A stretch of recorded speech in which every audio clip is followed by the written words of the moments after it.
Estamos começando mais um programa Luz para os Meus Passos. É uma alegria ter você aqui, é uma alegria entrar em contato com você, com a sua família. Você que está pela TV Canção Nova nesse domingo à noite na sua casa. Deus te abençoe. Este programa eu tenho certeza que será maravilhoso e vai falar muito ao seu coração.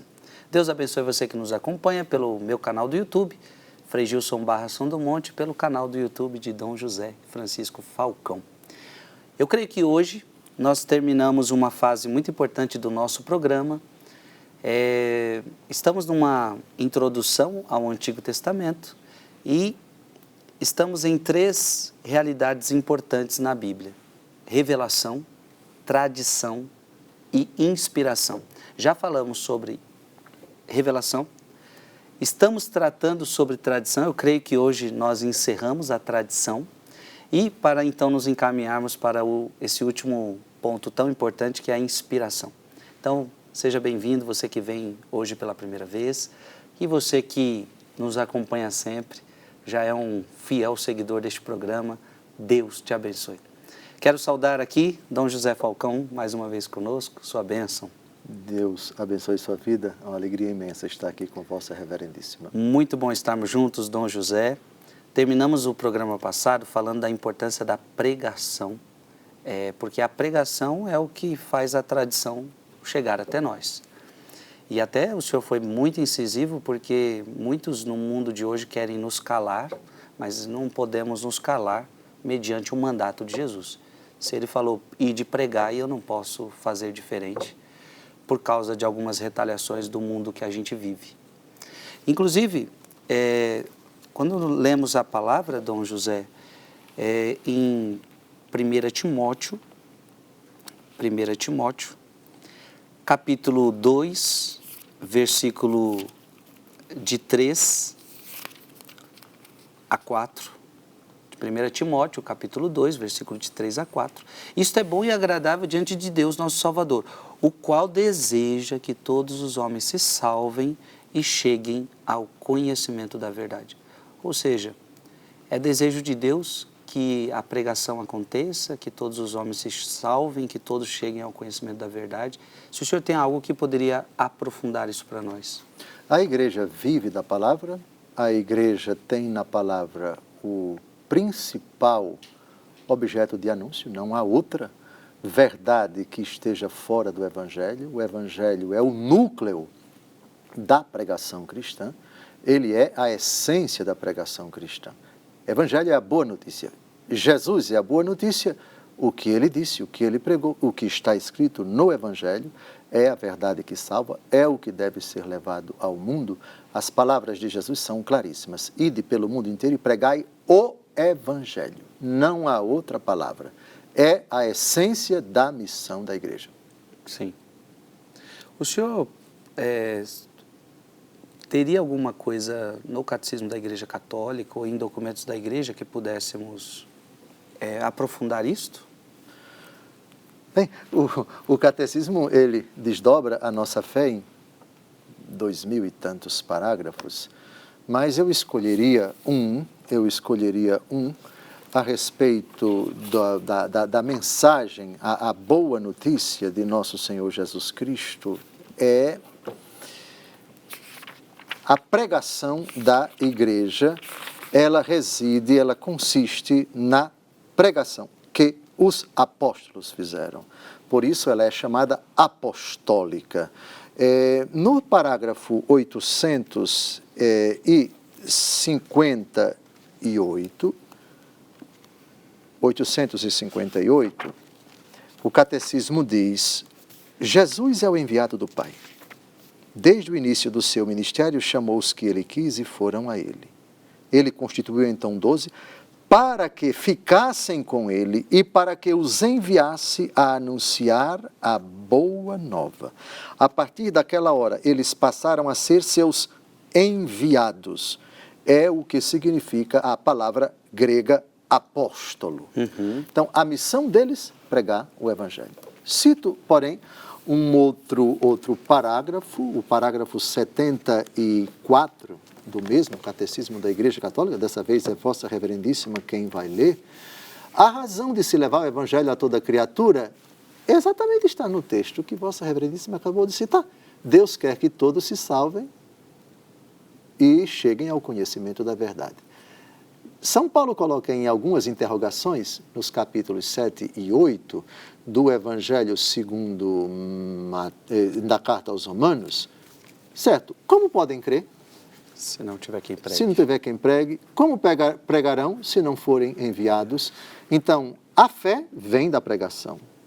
E para que haja pregação, tem que haver missionário. E o missionário tem que ser chamado. Então, chamado, enviado.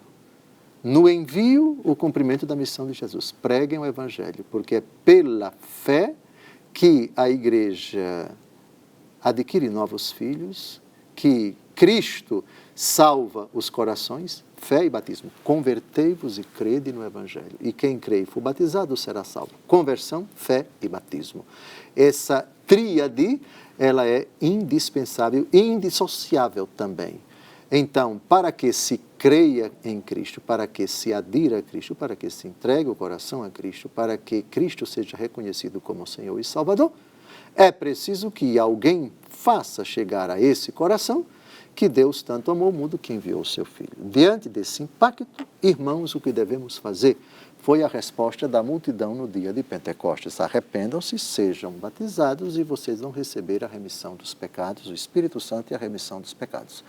Então, essa é a dinâmica, esse é o itinerário, essa é a o obrigatório percurso da igreja. Ô, Dom José, tem muita gente que vai ter dúvida nessa hora. Para que Jesus chegue é preciso que alguém pregue. E aí é só depois que essa pessoa então recebe essa pregação, ela é convidada a abrir o coração para Cristo, se arrepender e tal.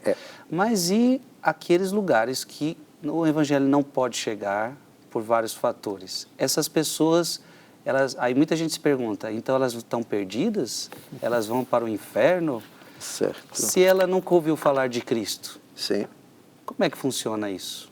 Bem, o Frei Gilson acabou de tratar da questão da salvação fora da igreja. Fora da igreja há salvação? A resposta é fora da igreja não há salvação. Porém, calma, não se assuste, não se perturbe. Catecismo da Igreja Católica, parágrafos 846 e 847 e 848. O Frei Gilson tratou de um assunto, vejam, ele é bíblico, lógico que ele é bíblico, porque a palavra de Deus faz alusão a essa temática. Mas para que a gente entenda, a palavra fora da igreja não há salvação, não é invenção do bispo. Está no Catecismo da Igreja Católica e ela não é arrogante. Parece arrogante para o mundo, né? Parece arrogante para o mundo, mas não é. Para que a gente entenda esses 3 parágrafos, que já que ele tratou, e eu tenho que obedecer, onde ele manda eu tenho que ir e tenho que responder, porque ele é que me bombardeia, é a imagem utilizada pelo apóstolo Paulo, a imagem do corpo. Sim. O corpo humano está unido à cabeça, de sorte que a cabeça não se concebe com o corpo. Uma cabeça sem um corpo é um corpo que teve o seu pescoço decepado. Sim. E o corpo sem a cabeça, ele não subsiste. Nós, embora sendo muitos, formamos um só corpo. Correto? Sim. A cabeça não subsiste sem o corpo e o corpo não subsiste sem a cabeça. Essa imagem é fundamental para a gente compreender que fora da igreja não há salvação. Da mesma forma que o que a cabeça comanda, os membros do corpo obedecem. Quando o Frei Gilson faz assim com a mão, ele está cumprindo a uma ordem que partiu do seu cérebro. A mão, enquanto tal, não tem o poder de se articular. Ela se articula em razão de informações que o cérebro manda para ela. Ao dizer que a igreja ela é necessária para a salvação, simplesmente ele está dizendo que Cristo Jesus se manifesta para os homens através da igreja, por meio da igreja. Jesus Cristo é o Senhor. Como é que você sabe disso? Quem foi que disse isso para você? Foi a igreja. Eu aderi a Cristo, Jesus Cristo é o meu Senhor, é o meu Salvador. Certo, por meio de quem você descobriu essa verdade? A Bíblia foi escrita pela igreja. Não, alguém pregou e eu entreguei meu coração a Jesus. Se alguém pregou é porque a igreja foi importante para você. Qualquer denominação que você atribua para ela, no nosso caso, a Igreja Católica. Portanto, a igreja é necessária para a salvação, como o corpo é necessário para a cabeça. Sim. Aquilo que o corpo faz, o faz por estar unido à cabeça. Então, vamos agora a essa questão muito importante. Primeiro, é preciso que você pontue o seguinte: antes de Cristo não havia igreja. E durante a vinda de Cristo, muitos não o conheceram. E ao longo dos 2000 anos de história da igreja, muitos, sem culpa e com culpa, não aceitaram, não aceitam e provavelmente não vão aceitar Jesus. A questão é saber. Aqueles que sem culpa nunca ouviram falar de Jesus, mas se esforçaram ou se esforçam ou se esforçarão por viver de acordo com sua consciência, podem ou não conseguir a salvação? Podem conseguir a salvação. Veja, para que alguém conheça a cabeça do Frei Gilson, é preciso que elas reconheçam que essa cabeça está unida ao corpo do Frei Gilson, correto? Uhum. Da mesma forma, como é que se conhece Jesus? Sem o corpo de Jesus, que é a igreja? Me diga. Me encontre uma pessoa na face da terra nesses 2000 anos que tenha dito: eu acredito em Jesus, mas não tenho nenhum vínculo com a igreja. Ele, sendo honesto, ele não pode dizer uma coisa dessa. Porque se ele crê em Jesus, ele crê de alguma forma ou na palavra que é da igreja, que foi confiada à igreja, que foi fruto da escrita da igreja, da proteção da igreja, da conservação da igreja, patrimônio da igreja. Ou ainda que nunca tinha ouvido falar dela, mas aceitou Jesus porque ouviu alguém falar de Jesus. E esse alguém certamente creu, ou crê, na palavra que é da igreja, que foi confiada à igreja, que foi escrita pela igreja, que foi protegida pela igreja. Traduzindo, é impossível você falar: eu creio em Jesus e não quis, não quero, nem quererei, não tive, não tenho, nem terei nenhum vínculo com a igreja. Como? Foi um anjo do céu, foi um objeto voador não identificado que disse para você que Jesus é o Senhor, que Jesus é o seu Salvador? Qual foi a mediação que fez com que você chegasse a acreditar que Jesus é o Senhor? Ora, essa mediação é necessária. Vamos então agora ao ensinamento do catecismo: fora da igreja não há salvação. Princípio ordinário. Mas para aqueles que sem culpa nunca ouviram falar do Evangelho, pensemos numa pessoa que viveu 3.000 anos antes de Cristo, 20.000 anos antes de Cristo. Pode conseguir a salvação? Pode. Se, sem culpa, nunca ouviu falar de Jesus, mas se esforçou, de acordo com os ditames de sua consciência, por viver de acordo com essa mesma consciência, não sem a graça de Deus ela pode conseguir a salvação. Vamos então ao primeiro parágrafo, devagar. Terminado o parágrafo, diga se entendeu ou não. Sim. Se foi claro ou não. Porque Vossa Reverendíssima aqui representa essa multidão de pessoas. Sim, exato. Vá com calma e não se aperreie, Parágrafo 846. Mãos à obra. Como entender esta afirmação? Fora da igreja não há salvação. Com frequência repetida pelos padres da igreja? Então, a primeira coisa é que ela foi falada pelos padres da igreja. Sim, né? É uma expressão antiga. Fora da igreja não há salvação. Atenção, de arrogância isso não tem nada. Se você diz que a igreja é arrogante com isso, eu digo educadamente, você é que é ignorante. Que não entendeu essa imagem que vai ser agora abordada, explicada, mastigadinha, melhor do que esse alagoano ignorante aqui. Mãos à obra. Formulada de maneira positiva, ela significa que toda a salvação vem de Cristo, cabeça, por meio da igreja, que é o seu corpo. Pronto. A salvação vem por meio da igreja. Cristo é a cabeça e é por meio da igreja, os membros do corpo, que a cabeça se faz entender, a cabeça realiza aquilo que ela deseja. Tá bem? Sim. Se eu disser a cabeça do Frei Gilson, se levante, por favor. Sozinha. Não, eu não posso. Eu tenho que determinar aos membros do meu corpo que eu faça isso. Exato. Ou seja, Cristo ordinariamente quer que a salvação dele venha por meio da igreja. Quem vos ouve? A mim ouve. Quem vos rejeita? A mim rejeita. Ide pelo mundo pregar o evangelho? A toda criatura. Pronto. Você já entendeu 90% da questão. Isso para os que sem culpa nunca ouviram falar de Cristo, não se aplica. Como é que uma pessoa que viveu 40 mil anos antes de Cristo, a ela pode se aplicar à igreja, que só vai ser instituída 40 mil anos depois? Agora vem a questão. Diga. Apoiado na Sagrada Escritura e na tradição, o concílio ensina que esta igreja peregrina é necessária para a salvação. Da mesma forma que o corpo é necessário para a cabeça. Continue. O único mediador e caminho da salvação é Cristo, que se torna presente para nós em seu corpo, que é a igreja. Pronto. A igreja é a mediação por meio da qual Cristo chega aos homens. Pregando, batizando, confessando, ensinando, exortando, ajudando, praticando a caridade, etc. Por meio de quem? Por meio da igreja. É necessária. Continue. A gente ouve muito, Dom José, porque assim, Cristo é o Salvador, só Cristo salva, aquela coisa Só toda. Cristo salva, e está Tá certo. certo, tá certo.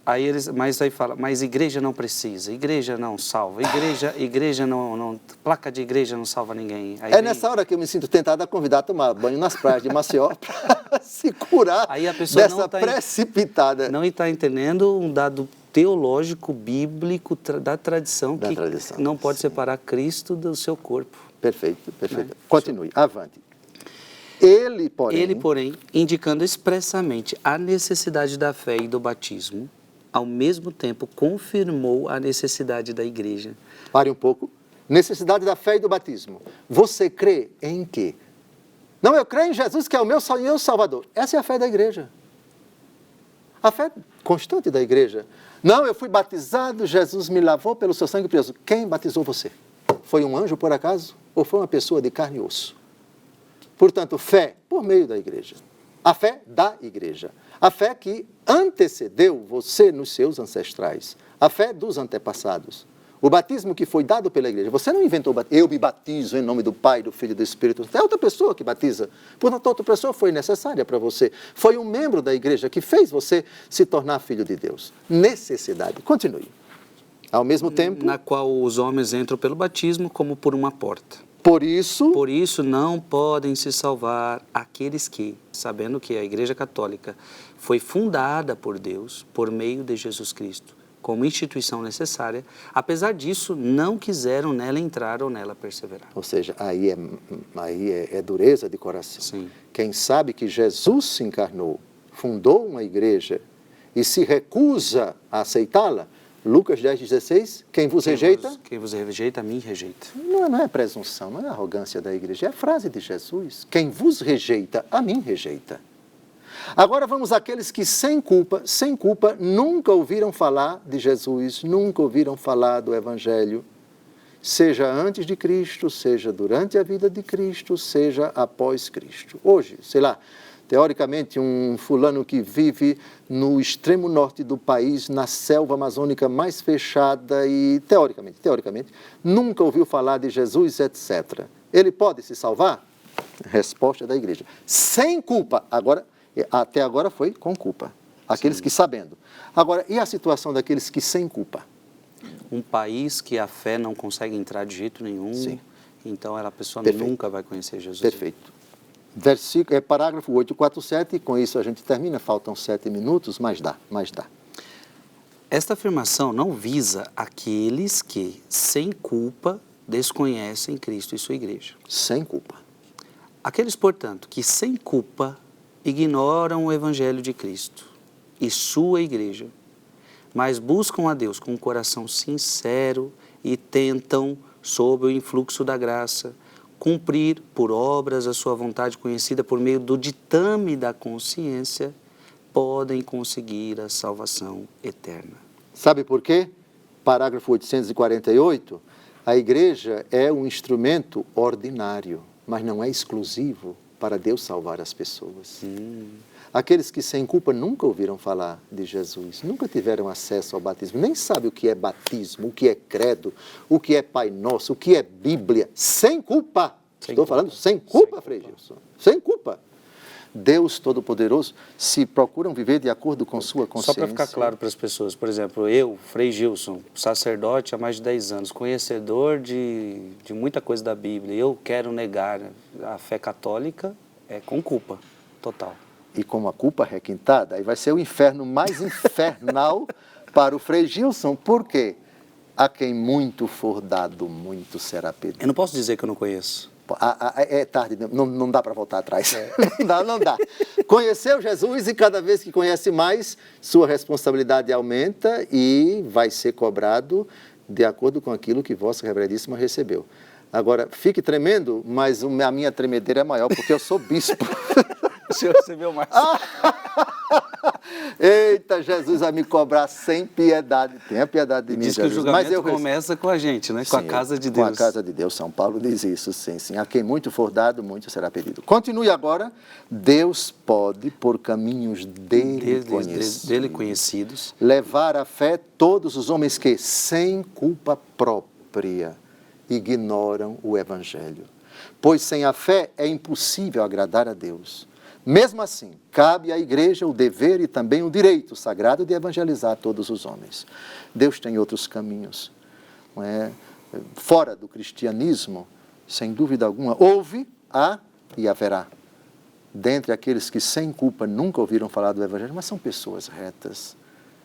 Não enganam o próximo, não fazem para os outros aquilo que eles não gostariam que os outros lhe fizessem, fazem para os outros o que eles gostariam que os outros lhe fizessem, não trapaceiam, não enganam, são retos, respeitam o direito do próximo, são generosos, etc.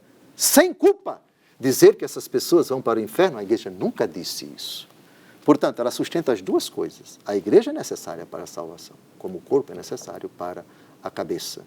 E é por meio da igreja que Cristo é dado aos homens, dado a conhecer aos homens, pelo anúncio da palavra, pelos sacramentos. Mas isso não se aplica. A igreja é necessária. Fora da igreja não há salvação para aqueles que com culpa. Mas para aqueles que sem culpa ignoram o Evangelho, Deus tem outros caminhos. Então não há contradição absolutamente na doutrina da igreja sobre a salvação das pessoas dentro e fora da igreja. E é interessante, Dom José, porque assim... alguém podia então pensar, então se Deus tem seus meios, então tanto faz você onde está, onde você estiver. Mas a igreja não disse isso, que permanece a obrigação de você pregar o Evangelho. Exato, e temos um exemplo no capítulo 10 dos Atos dos Apóstolos, um pagão temente a Deus, Cornélio, o centurião, pagão. Ele rezava, fazia caridade, dava esmola, jejuava. Apesar disso, o Senhor apareceu a ele e disse, mande chamar Pedro, que está em Jope. E Pedro vai, os empregados dele vão lá, chamam Pedro, Pedro vai até Cesareia, onde mora Cornélio, entra, prega a palavra de Deus e Cornélio é batizado. Cornélio, pagão, temente a Deus, homem virtuoso, no paganismo, antes de ser batizado. Quer dar uma olhada? Atos capítulo 10. Vamos ver, Atos dos Apóstolos, faltam 3 minutos, temos que correr. Atos capítulo 10, por favor, Atos capítulo 10, versículos de 1 a 2. Havia em Cesareia um homem por nome Cornélio, centurião da corte, que se chamava Itálica. Era religioso, veja, pagão, porque vai ser batizado depois. Religioso, ele e todos os de sua casa eram tementes a Deus, dava muitas esmolas ao povo e orava constantemente. Deus aparece para ele e diz, mande buscar Pedro. Se bastasse ele ser pagão e não fosse necessário ser batizado, Deus não teria aparecido para ele. É virtuoso, mas não conhece Jesus. Tem virtudes, é pagão, mas não aceitou o Evangelho ainda. Deve ser pregado o Evangelho para ele. Por mais virtudes que ele tenha, Jesus é necessário, o Evangelho é necessário, o batismo é necessário. Entendi. Ficou claro? Leiam depois o capítulo 10 dos Atos dos Apóstolos. E esse argumento que o senhor está tratando é muito importante. Tem pessoas que falam assim, mas a pessoa é tão boa, É como se ela não precisasse da igreja. Está tudo ótimo, está tudo perfeito. Perfeito. Versículo 34 do capítulo 10, ainda temos 1 minuto e 50. Veja o princípio que São Pedro diz. São Pedro.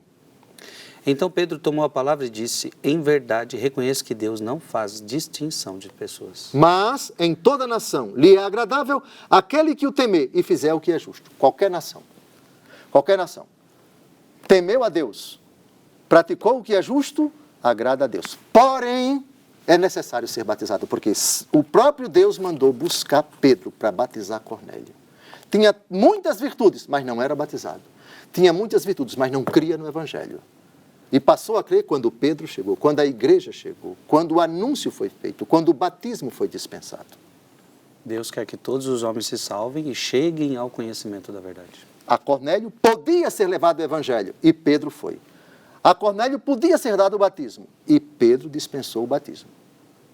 Agora, há muitas pessoas que, sem culpa, não tiveram acesso a isso. Se esforçam por viver de acordo com sua consciência, diz o catecismo, podem conseguir a salvação, mas com a graça de Cristo que tem outros caminhos misteriosos para salvar os homens, além dos sacramentos, além da palavra, além da mediação da igreja. Olha o tempo, está terminando.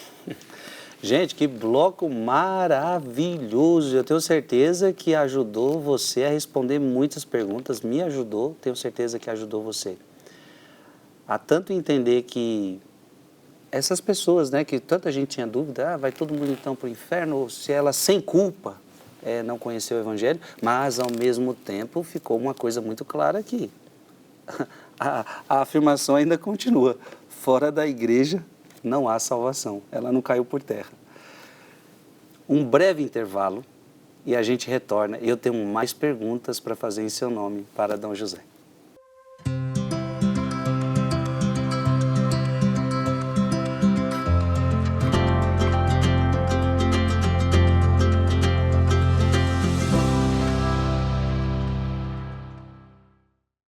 Estamos de volta, programa Luz para os Meus Passos. O programa de hoje está bom demais. Olha, o bloco anterior foi um ensinamento precioso. Precioso que nós não podemos mais nos esquecer. Onde vimos na Sagrada Escritura, no Catecismo da Igreja Católica, ensinamentos preciosos. Veja, a gente tem tanto questionamento e já está tudo respondido, a maioria deles, na Bíblia, no Catecismo da Igreja Católica. Eu, para encerrar essa questão, Dom Falcão, o senhor citou muitas vezes, o Catecismo trouxe isso, os que sem culpa. E eu queria perguntar para o senhor se Romanos, capítulo 2, versículo de 12 a 16, completamente se tem aplica. a ver com isso. Tudo. Esse texto fala daquelas pessoas que viveram sem o conhecimento da lei, viveram sem a obediência da lei, simplesmente porque a lei não era do conhecimento deles. Isso tanto se aplica às pessoas que viveram antes de Moisés, a quem o Senhor Deus conferiu a lei, e aqueles que de Moisés em diante, sem culpa, não conheceram a lei. Claro que depois de Jesus Cristo, a lei nova é Jesus Cristo, a lei nova é o Evangelho. Tudo a ver, Frei Gilson. Queira, por gentileza, vossa generosidade ler Romanos 2, de 12 a 16. Todos os que sem a lei pecaram, sem a aplicação da lei, perecerão. E quantos pecaram sob o regime da lei, pela lei serão julgados. Então veja, tem a possibilidade de condenação para quem conhece a lei e para quem não a conhece. É ótimo. Portanto, existe possibilidade de condenação para quem conhece a lei e para quem não conhece a lei. Para quem viveu tendo conhecimento da existência da lei e para quem viveu sem ter conhecimento da lei. Continue. Porque diante de Deus não são justos os que ouvem a lei, mas serão tidos por justos os que praticam a lei. Pronto. Lembra da palavra, a casa edificada sobre a rocha, são aqueles que ouvem a palavra de Deus e a praticam. Uhum. A casa edificada sobre a areia, aqueles que ouvem a palavra de Deus e não a praticam. Aqui, digamos assim, é uma aplicação desse princípio. Ora, você pode praticar a lei sem conhecê-la. Como? Aí vem, para aqueles que sem culpa não tiveram acesso à lei, a lei natural. Antes de Deus ter colocado a lei em tábuas de pedra, Deus colocou a lei na natureza humana. Lei natural. É disso que o apóstolo Paulo vai falar nos próximos versículos. A lei natural é tipo, só para as pessoas entenderem, ninguém precisa ensinar que você não precisa matar, que você não pode matar. Há determinados princípios que estão impregnados na natureza humana sem que ninguém ensine. Por exemplo, não mentir. Exato. Não fazer para os outros aquilo que você não gostaria que os outros lhe fizessem. Respeitar como você quer ser respeitado. Fazer o bem, evitar o mal, ainda que o conceito de bem naquele tempo seja um pouco diferente do nosso, ou muito diferente, e ainda que naquele tempo o conceito de mal seja bem diferente do conceito de mal que nós temos. Mas Deus considera o contexto e aquilo a que tinha acesso. Em que contexto aquela pessoa estava inserida. Continue. Versículo 14. Os pagãos que não têm a lei, fazendo naturalmente as coisas que são da lei, embora não tenham a lei, a si mesmos servem. A si mesmos, ou seja, eu sou a lei. Deus coloca na consciência da pessoa, ainda que seja uma consciência que não tenha sido ou nem vai ser tão elaboradamente formada com os conceitos, com as categorias, com os critérios, com as definições, com os valores dos judeus e dos cristãos como nós. Mas eles são julgados, serão julgados, devem ser regidos por si mesmos. A lei que está impregnada na natureza dele, naturalmente. Percebeu aqui a palavra naturalmente, Sim. Naturalmente, versículo 14, lei natural. Continue o versículo 15. Eles mostram que o objeto da lei está gravado nos seus corações. Olha que bonito, gravado no coração. Certas intuições de bem e de mal, certos, aspas, mandamentos, certos princípios que são tidos como normas a serem observadas e não discutidas e não relativizadas. Claro, isso inserido num contexto de mentalidade bem arcaico, bem ultrapassado, mas era aquilo que era possível essa pessoa que viveu há 300 mil anos atrás, bem antes de Moisés, bem antes de Abraão, bem antes, lá pertinho de Noé, etc., Deus colocou na natureza deles. Esse vai ser o parâmetro de vocês, esse vai ser o decálogo de vocês, esse vai ser o mandamento, esses vão ser os mandamentos de vocês, o que está na consciência de vocês, na natureza de vocês. Coisas do tipo respeito, dizer a verdade, não fazer o mal para o próximo, ser honesto, ser reto, não trapacear, não enganar as pessoas, não trazer sofrimento para as pessoas, não fazer para os outros aquilo que você não gostaria que os outros lhe fizessem, que é a regra de ouro do Evangelho, Mateus capítulo 7, depois a gente vai ver. Continue. Dando-lhes testemunho à sua consciência, bem como os seus raciocínios, com os quais se acusam ou se excusam mutuamente. Pronto, então uma pessoa que viveu há 300 mil anos, na cabeça dela, eu vou enganar aquela pessoa, eu vou trapaceá-la, eu vou passá-la para trás. Ela nunca ouviu falar do Evangelho de amai-vos uns aos outros como eu vos tenho amado, nunca ouviu falar. Mas Deus colocou na consciência dela, isso é errado, porque você está fazendo para ela o que você não gostaria que os outros fizessem para você. Então, se acusam. Aquele que viveu 300 mil anos atrás vai ser julgado pelo confronto da consciência dela, que ela tinha sobre bem e sobre mal, e aquilo que ela fez. Então, isso vai levá-la a se acusar ou se excusar. Veja os dois verbos no final do versículo 15. Se acusam ou se excusam. Pronto. Então, se excusam. Não, o que eu fiz foi certo. Eu respeitei, eu não enganei, eu não fiz aquilo com má intenção, eu não fiz aquilo com o propósito de causar dano para ninguém. Entendeu aqui? Sim. Pois bem, continue, por favor, porque não terminou. É aquilo que o pessoal, no ditado popular, diz, a consciência ficou pesada? É tudo. Sua consciência, bem como seus raciocínios com os quais se acusam, consciência pesada. Ela me acusou e de se escuta. Ou seja, essa consciência de, eu não estou em paz comigo, porque eu não devia ter dito aquilo foi contra os meus princípios. É como que uma voz dentro de mim dissesse, não diga isso. E depois eu disse e fiquei com a consciência pesada. É exatamente isso. Então, 300 mil anos, 400 mil anos atrás, etc. Como vigorava? Qual era o critério da moralidade? Esse, a consciência da pessoa. E ninguém tem como fugir disso. Não adianta. Deus colocou essa consciência em todos os seres humanos, de Adão até a última criatura. Mas continue, porque tem algo muito no versículo 16. Isso aparecerá claramente no dia em que, segundo o meu evangelho, Deus julgar as ações secretas dos homens por Jesus Cristo. Pronto. No nosso caso, tem um agravante. Nós sabemos qual é a verdade que veio de Deus, o decálogo. Mais ainda, nós sabemos a verdade que atingiu a plenitude no evangelho. Então, nós não seremos julgados apenas pela nossa consciência, mas pela consciência iluminada pela palavra de Deus que conhecemos, iluminada pelos princípios morais que chegaram ao nosso coração, o que torna o nosso juízo diante de Deus, o meu e o seu, extremissimamente mais duro, mais exigente do que o julgamento de uma pessoa que viveu há 500 mil anos atrás. Porque recebemos muito.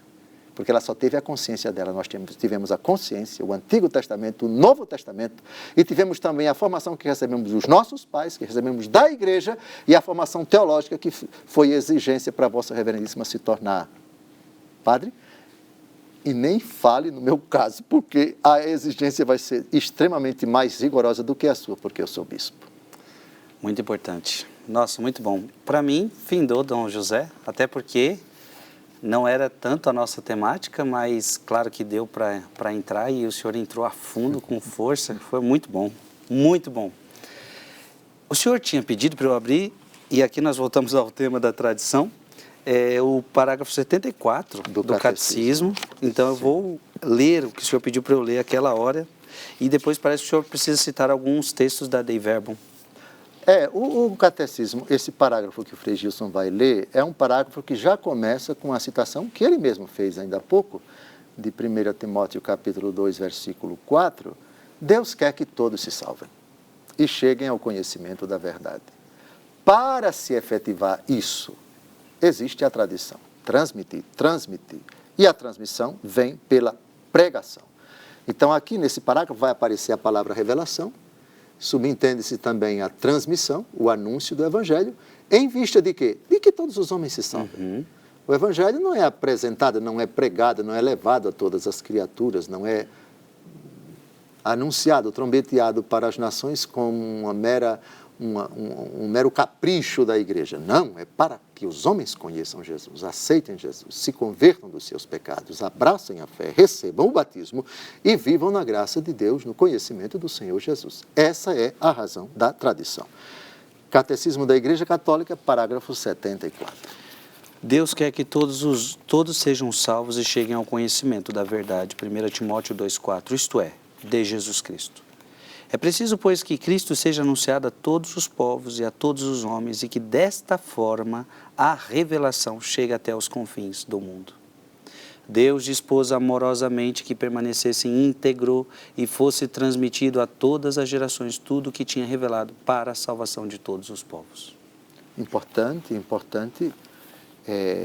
Pronto, aqui está a finalidade precípua da tradição. A tradição se perpetua, ela não para. O que passam são as gerações, o que passa são as pessoas passam, a instituição fica. Por isso Jesus diz, céus e terra passarão, mas minha palavra não passará. Porque a palavra que nós pregamos hoje é a mesma palavra pregada há 2000 anos. Porque o anúncio que hoje é proclamado, que é levado, o objeto do anúncio é o mesmo, não é? O autor da Carta aos Hebreus, Jesus Cristo é o mesmo, ontem, hoje e o será por toda a eternidade. As gerações passam, elas integram a tradição, eu e Vossa Reverendíssima integramos um pedacinho da tradição da igreja, seja porque somos apenas nós dois, mas nós dois nos unimos a outros membros da igreja que estão vivendo nesta época e que estão cumprindo essa missão, mas num laço de tempo bem pequeno. Nós vamos passar, vamos deixar esta vida. E as outras gerações que ouviram ou ouvirão o anúncio pelos nossos lábios vão acolher, ou já estão acolhendo, vão também ser proclamadoras, anunciadoras, e assim a tradição se perpetua até a segunda vinda de nosso Senhor Jesus. O que passa? As pessoas passam, as gerações passam, mas a tradição perdura. Ficou claro, Dom José, que a tradição apostólica então foi querida por Jesus. Querida, sim. Foi querida por Jesus. Sim. Como essa tradição se fez? De que maneira ela então a gente pode dizer que ela se desdobrou na história? Fundamentalmente com a pregação e com o testemunho. São as duas formas de você transmitir para os outros uma realidade. Quando Jesus diz, brilhe a vossa luz diante dos homens, para que vendo vossas boas obras glorifiquem o Pai que está nos céus, isso é uma forma de você transmitir Cristo, pelos seus atos. Sim. E é uma forma solene, é uma forma poderosíssima, não é? O que Irmã Dulce deixou a pregação do Evangelho, sobretudo com os seus atos. Em Axica também, o São Frei Galvão também, todos os beatos e santos brasileiros também, Padre Pio também, os santos da Ordem Carmelita também. Então é uma transmissão que fica para sempre. Eles passaram, mas a memória permanecerá sempre viva. Atos e também com os lábios. A palavra está ao teu alcance, se confessares com tua boca. E de pregai, ou seja, como essa transmissão se manifesta. Atitudes, o exemplo, a caridade, mas também o anúncio da palavra. E a pergunta, essa tradição apostólica, ela continuou após a morte dos apóstolos? Continuou. A Dei Verbum número 7 e depois a Dei Verbum número 8, Dei Verbum é uma constituição dogmática sobre a divina revelação do Concílio Vaticano II. A Dei Verbum número 7 diz o seguinte: para que o Evangelho sempre conservasse inalterado e vivo na Igreja, os apóstolos deixaram como sucessores os bispos, a eles transmitindo o seu próprio encargo de magistério. Então aqui nós temos agora a sucessão apostólica. Então os bispos são sucessores dos apóstolos. Exatamente. Na Dei Verbum número 8, que trata da pregação apostólica, o Vaticano II diz, a pregação apostólica, que é expressa de modo especial nos livros inspirados, devia conservar-se por uma sucessão contínua até a consumação dos tempos. Os bispos são guardiães da mensagem revelada, da tradição apostólica, seja no sacramento que eles receberam, seja também no zelo, na proteção, na tutela, no cuidado, na vigilância e também no anúncio deles da única fé da Igreja, recebida por gerações, remontando até aos apóstolos, dos quais eles são sucessores. Os que devem obediência a ele, os seus colaboradores necessários, os presbíteros, os diáconos, todos os fiéis, nas diferentes condições de vida na sua diocese, professam a fé da Igreja, cujo sinal de unidade na sua diocese é o bispo, e esse, por sua vez, deve estar em comunhão com todo o colégio episcopal, com a Igreja toda, regida sob a autoridade do pastoreio do apóstolo Pedro.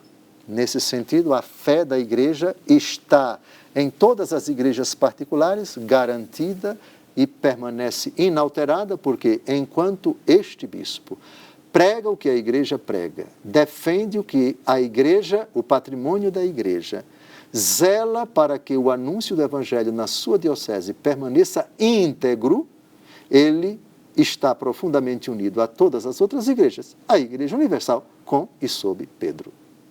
Assim é a unidade da Igreja, não somente de disciplina, mas também de doutrina. Dom José, será que o parágrafo 78 do Catecismo se ajusta a esses, se relaciona com esses textos da Dei Verbum que o senhor acabou de ler? Creio que completamente.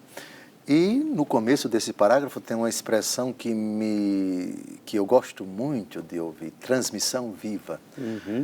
a transmissão, a tradição apostólica que perdura na igreja até os dias de hoje, ela não é uma tradição que se restringe a algum período da história, isto é, período apostólico, os 2 primeiros séculos, 3 primeiros séculos, por mais respeito que se deva ter à palavra de Deus e ao período patrístico, mas é uma tradição que continua viva, ela se perpetua e cresce a sua compreensão e aumenta o entendimento da igreja sobre o dado revelado, que não pode ser mudado, todavia.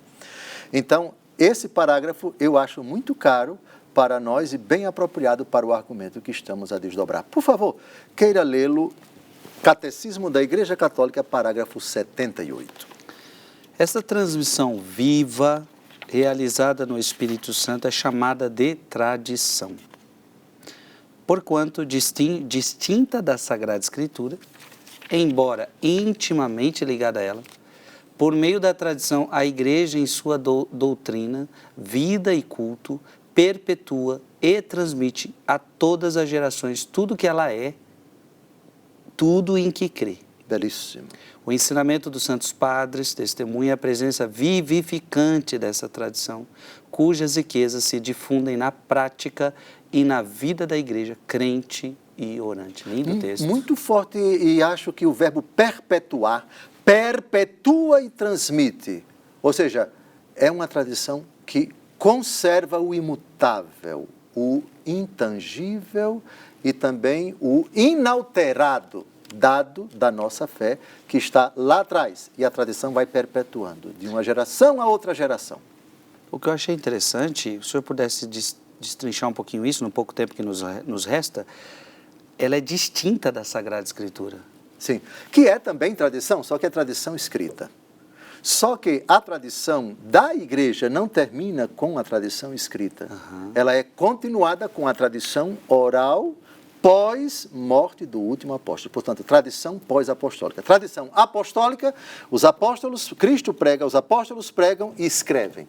Com a morte do último apóstolo, não temos mais pregação apostólica, nem temos mais escrito apostólico, a tradição viva da igreja continua perpetuando o imutável dado, sempre fiel, sempre remontando o conteúdo da sua pregação ao conteúdo primeiro, que é a pregação escrita e oral da era apostólica. Agora, os apóstolos morreram. Jesus morreu, os apóstolos morreram, os padres da igreja morreram e apesar disso, perdura a tradição apostólica?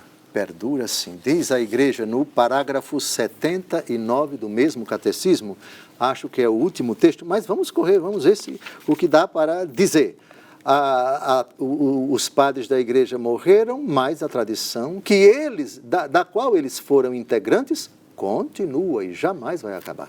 Assim, a comunicação que o Pai fez de si mesmo por seu verbo no Espírito Santo permanece presente e atuante na igreja. Olha a expressão, presente e atuante. O Deus que outrora falou mantém permanente o diálogo com a esposa de seu dileto Filho e o Espírito Santo, por meio do qual a voz viva do Evangelho ressoa na igreja e através dela no mundo, leva os crentes à verdade toda e faz habitar neles abundantemente a palavra de Cristo. Permanece presente, permanente diálogo, ou seja, a igreja goza da assistência do Espírito Santo também quando ela transmite o inalterado dado que historicamente está lá atrás. Mas entre o dado primeiro e a transmissão viva de hoje, existe um elo intrínseco de perpétua, contínua e inalterada transmissão do dado da fé. Isso é que é bonito na Igreja Católica. Isso aqui que nos torna tão vinculados, e essa é a nota característica da Igreja, a apostolicidade. E é por isso que o senhor citou e gostou do termo tradição viva, né? Porque se ela não continuasse falando, significa que estava morta. Exatamente. Ela está viva, né? Perfeitamente. Me fez lembrar Hebreus capítulo 4, versículo 12, se não me engano, palavra viva. A palavra é viva e eficaz, mais penetrante do que uma espada de 2 gumes. É sobre a palavra de Deus? Sim, está na carta aos Hebreus. Vamos a ela, temos 1 minuto. Já podemos terminar e com ela, né? 44 é 4:12, eu acho. Sim, exatamente, versículos de 11 a 13. Assim, apressemo-nos a entrar neste descanso para não cair por nossa vez na mesma incredulidade, porque a palavra de Deus é viva, eficaz, mais penetrante do que uma espada de 2 gumes e atinge até dividir a divisão da alma e do corpo, das juntas e das medulas e discerne os pensamentos e intenções do coração. Podemos dizer que cada instante da tradição viva de 2000 anos, ela perpetua a palavra, é obediente à palavra, mas aprofunda a palavra e a compreensão da palavra, ela aumenta. Não é a palavra que muda de forma alguma, mas a compreensão. Tenham muitas coisas a dizer agora, não podeis suportá-las, mas quando o Espírito Santo vos falar, ele vos levará até a verdade plena. A tradição viva goza da assistência do Espírito Santo e ela perdurará até a segunda vinda do Senhor. Muito bom. Minha gente, terminamos mais um programa. Foi uma alegria estar aqui com você. Deus te abençoe.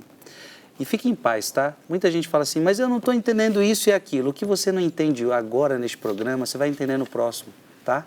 Então fica conosco, porque muitas coisas vão se repetindo e você vai pouco a pouco compreendendo essas realidades da Sagrada Escritura tão lindas e tão belas. Eu espero por você semana que vem, se Deus quiser. Vamos receber agora a bênção de Deus. Abençoe-vos Deus Todo-Poderoso, Pai, Filho e Espírito Santo. Amém. Amém.